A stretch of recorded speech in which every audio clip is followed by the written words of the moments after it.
नमस्कार, सुबह 9 बजे की खबरों में आप सभी का स्वागत है। मैं हूं नीलू। करते हैं खबरों की शुरुआत। तो लखनऊ में नर्सिंग छात्रा से दरिंदगी की खबर है। छात्रा को अगवा कर रेप का आरोप लगा है। टेम्पो ड्राइवर ने दुकान में बनाया बंधक। आरोपी टेम्पो ड्राइवर अमान खान गिरफ्तार कर लिया गया है। काकोरी जाने के लिए टेम्पो में ये छात्रा बैठी थी। सवारियों के उतरने के बाद बनाया बंधक। पीड़ित ने की आरोपी ड्राइवर की पहचान और अब इसकी गिरफ्तारी भी कर ली गई है। बातचीत करने के लिए ऋषभ इस वक्त हमारे साथ जुड़ गए हैं। ऋषभ, कब की है ये घटना और क्या आरोपी अब गिरफ्तार कर लिया गया है? नीलू, देखिए, ये मंगलवार देर रात की घटना बताई जाती है कि आरोपी अमान खान, जो कि टेम्पो ड्राइवर बताता है, और पीड़िता एक कॉलेज में नर्सिंग की छात्रा है, पास के जिले की रहने वाली। रात को वो अपने मूल जिले से लखनऊ वापस आई थी और चौक इलाके से टेम्पो टेम्पो चालक ने रास्ते में तमाम सवारियों को उतारा और काकोरी में एक दुकान के पास ले जाकर अपने टेम्पो को रोका और एक दुकान में ही उस नर्सिंग छात्रा को बंधक बनाया, उसके साथ रेप किया और फरार हो गया। उस छात्रा ने पुलिस में जानकारी दी, जिसके बाद छात्रा ने खुद ही बताया था कि जो आरोपी था टेम्पो ड्राइवर, वो घेंगा रोग से पीड़ित था। उसके गले में कुछ सूजन जैसी दिख रही थी। बस इसी क्लू के आधार पर काकोरी पुलिस ने त्वरित कार्रवाई की है और आरोपी टेम्पो ड्राइवर अमान खान को गिरफ्तार कर लिया गया है। ठीक है ऋषभ, बहुत बहुत शुक्रिया आपका जानकारी देने के लिए। और अब दिल्ली की बात करें तो सीएम योगी की बैठक है। केंद्रीय मंत्री गजेंद्र शेखावत के साथ की बैठक होनी है। उत्तर प्रदेश सदन में बैठक चल रही है इस वक्त। थोड़ी देर में कृषि मंत्री के साथ भी बैठक होनी है। नरेंद्र तोमर भी पहुंचेंगे यूपी सदन। तो दो केंद्रीय मंत्रियों के साथ बैठक है। हम आपको बता दें कि इस वक्त केंद्रीय मंत्री गजेंद्र शेखावत के साथ बैठक यूपी सदन में सीएम योगी की चल रही है और थोड़ी देर में कृषि मंत्री के साथ भी बैठक होगी। नरेंद्र तोमर भी पहुंचेंगे उत्तर प्रदेश सदन।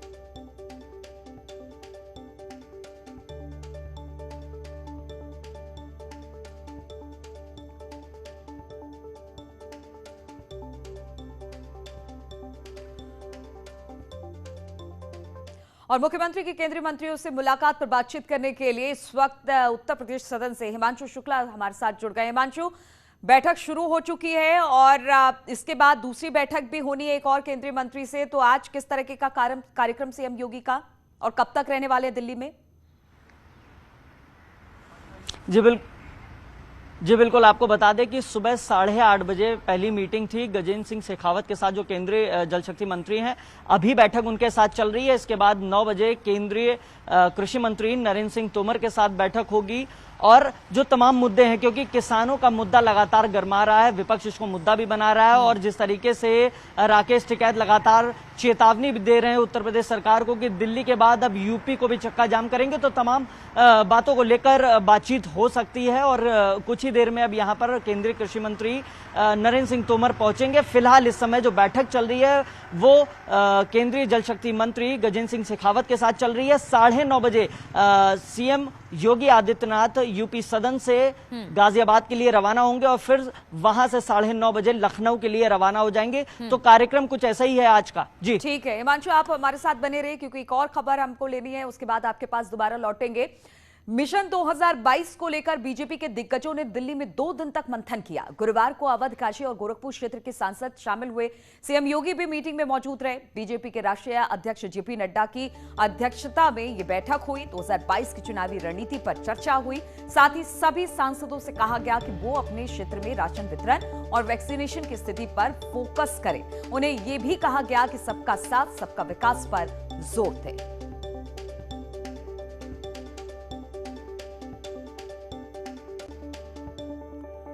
तो 2 दिन के मंथन में बहुत सारी ऐसी बातें थी जिस पर कहा यह गया कि 2022 के चुनाव से बेहद अहम रही। अपने सांसदों को यह कहा गया कि 2022 की चुनावी रणनीति पर चर्चा करने के साथ सभी सांसदों से अपने क्षेत्र में राशन वितरण और खासतौर पर वैक्सीनेशन, क्योंकि कोविड काल है इसलिए वैक्सीनेशन की स्थिति पर फोकस करें।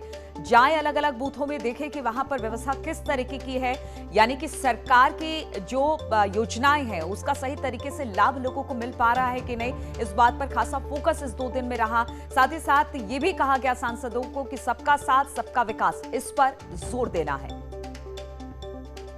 सभी लोग और पार्टी के कार्यकर्ता गरीब कल्याण योजना के तहत जो मुफ्त राशन देने का काम किया जा रहा है वो गरीबों तक पहुंचाना है।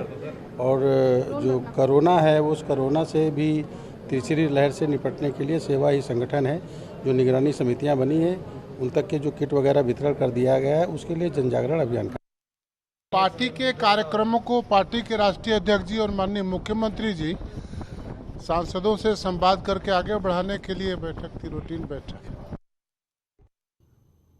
तो उत्तर प्रदेश विधानसभा चुनाव के लिए बीजेपी ने मेगा प्लान तैयार कर लिया है। उत्तर प्रदेश के सभी सांसद योगी सरकार की 52 महीनों की उपलब्धि को जनता तक पहुंचाएंगे।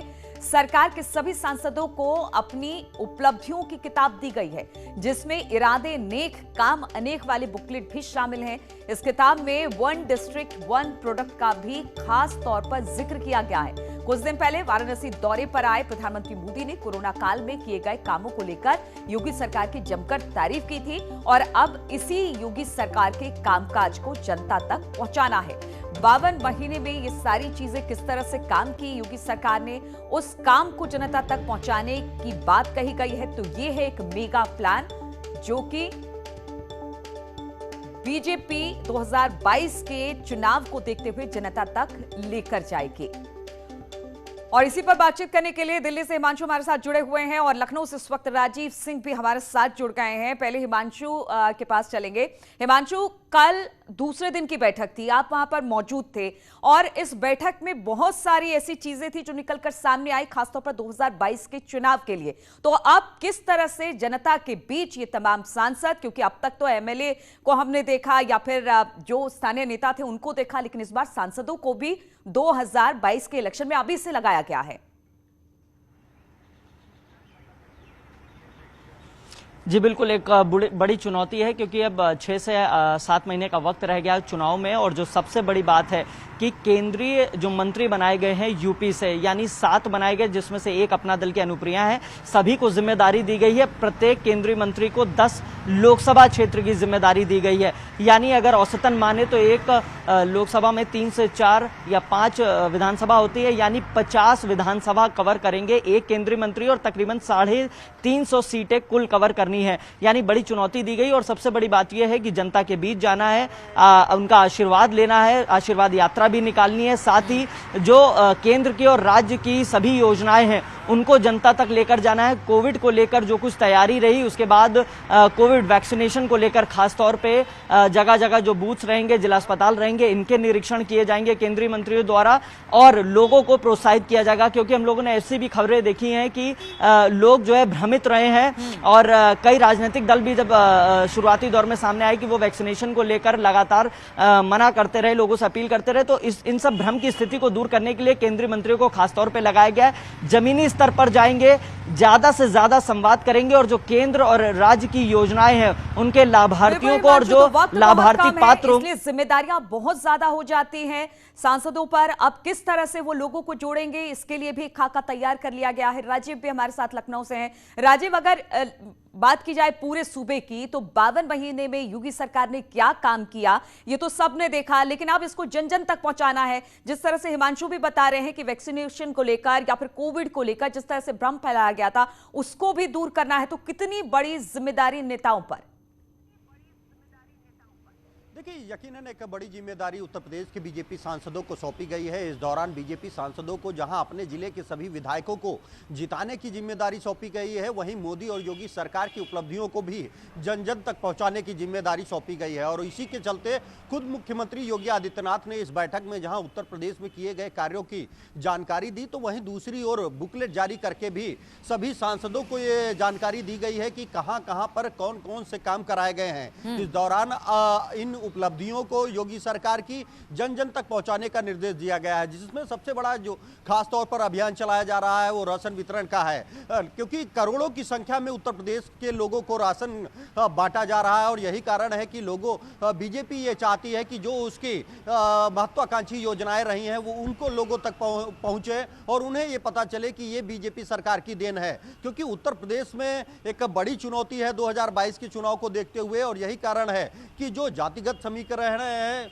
जो अन्य यहाँ के आंकड़े हैं, उनको ध्यान में रखकर बीजेपी ने रणनीति बनाई है। और यही कारण है कि बीते दिनों जो उत्तर प्रदेश से कई केंद्रीय मंत्री बनाए गए हैं, उनको एक और जहां पर आशीर्वाद यात्रा निकालने का निर्देश दिया गया है, तो वहीं इन सांसदों को भी ये निर्देश दिया गया है कि जब वो आशीर्वाद यात्रा इनके जिलों में पहुंचेगी तो ये भी उन सांसदों का भव्य स्वागत करेंगे और साथ ही साथ इस कार्यक्रम को सफल बनाने के लिए अपने स्तर से हर संभव प्रयास करेंगे। ये पहला मौका है जब उत्तर प्रदेश के सांसदों को बीजेपी बिल्कुल, द्वारा तो सांसदों इतना को एक्टिव बड़ी रोल जिम्मेदारी मिलाया है। जा रहा सरकार ने है अब और तक उन्हें क्या कामकाज किया है, लोगों तक पहुंचा रहे हैं। और साथ साथ सबसे बड़ी बात, कोविड काल में जिस तरह से सबसे बड़ी दिक्कत राशन की थी, लोग भूखे ना रहे, वैक्सीनेशन क्योंकि उनके स्वास्थ्य से जुड़ी हुई थी, तो खास तौर पर इन दोनों पर फोकस करने को कहा गया है। बहुत बहुत शुक्रिया आप दोनों का हमारे साथ जुड़ने के लिए।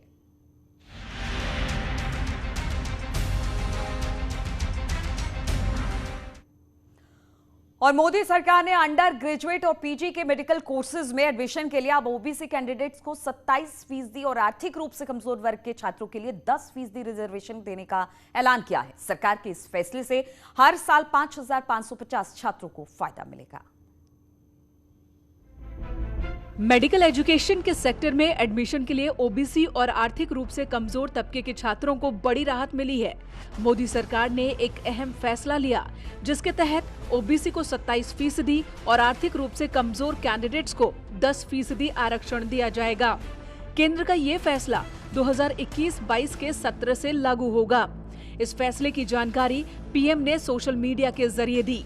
पीएम ने ट्वीट किया, हमारी सरकार ने वर्तमान शैक्षणिक वर्ष से यूजी और पीजी मेडिकल या डेंटल कोर्स के लिए ऑल इंडिया कोटा स्कीम में ओबीसी के लिए 27% आरक्षण और आर्थिक रूप से कमजोर वर्ग के लिए 10% आरक्षण देने का ऐतिहासिक निर्णय लिया है।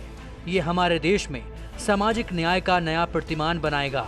आरक्षण से जुड़ा फैसला लागू होने के बाद यानी ऑल इंडिया कोटा स्कीम के तहत MBBS, MS, BDS, MDS, dental, medical और डिप्लोमा में हर साल 5,550 कैंडिडेट्स को इसका फायदा मिलेगा।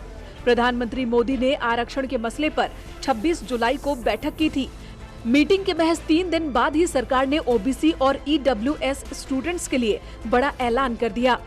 सरकार के इस फैसले के बाद एमबीबीएस में करीब 1,500 ओबीसी कैंडिडेट्स और मेडिकल क्षेत्र में जिस तरह से बच्चे जो पढ़ने वाले उनको जो आरक्षण दिया गया है, उसको लेकर बातचीत करने के लिए अनूप गुप्ता दिल्ली से हमारे साथ जुड़ गए हैं। अनूप, एक बड़ा मास्टर स्ट्रोक कहा जा सकता है, लगातार इस पर मंथन हो रहा था और अब ये डिसीजन लिया गया है, इसको किस तरह से देखा जा रहा है और कितना फायदा मेडिकल स्टूडेंट्स को? देखिए, आपको बता दूं कि 26 जुलाई को ही प्रधानमंत्री नरेंद्र मोदी ने कुछ स्तरीय बैठक की थी और उसमें जो कंसर्न मंत्रालय है उसको हिदायत दी थी कि जितना फ़ायदा हो सके, क्योंकि ये लंबे वक्त से ये मामला जो है वो पेंडिंग था कि ओबीसी और जो ईबीसी छात्र हैं उसको मेडिकल एंट्रेंस में ज़्यादा से ज़्यादा फ़ायदा पहुँचाया जाए। और ये कह सकते हैं कि मोदी सरकार के लिए ये एक ऐतिहासिक फैसला है, क्योंकि जिस बात का आप भी जिक्र कर रही थी और लगातार इस बात को कहा जा रहा है कि ये जो फैसला केंद्र सरकार की तरफ से लिया गया है, इससे ओबीसी छात्रों को बहुत ज़्यादा फायदा होने वाला है। दूसरी तरफ आपको नीलू बता दूं कि इसका अगर राजनीतिक तरीके से अगर हम देखें तो आने वाले विधानसभा चुनाव में बहुत भारी फायदा पहुंच सकता है। और पिछले दिनों हमने देखा कि केंद्र सरकार की रणनीति थोड़ी बदली है।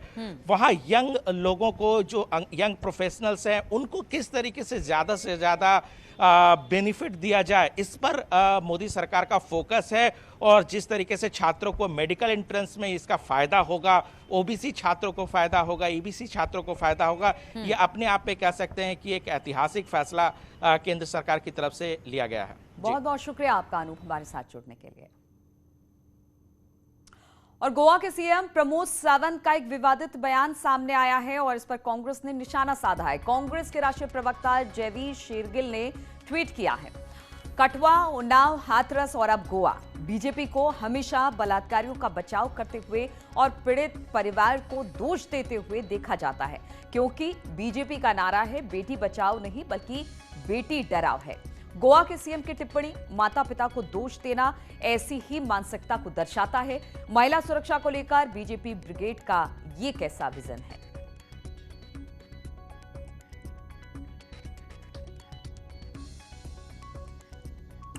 और यहां पर रुकेंगे छोटे से ब्रेक के लिए, लेकिन आपको